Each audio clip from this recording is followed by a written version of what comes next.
Na mimi nakuja kumpa pole Harrison. Kwa Harrison tunafahamiana muda mrefu, na mkeo wakati anaugua pale Muhimbili nilikuwa nakwenda kumtembelea.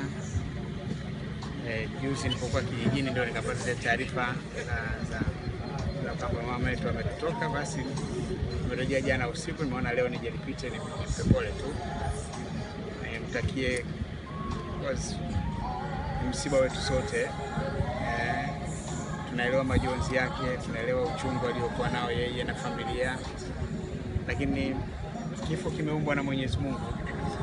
Kinapotokea sote ni kumshukuru tu Mwenyezi Mungu, kumshukuru kwa muda ambaye Mwenyezi Mungu alimpa Harrison na mkewe kuishi mpaka wamepata watoto.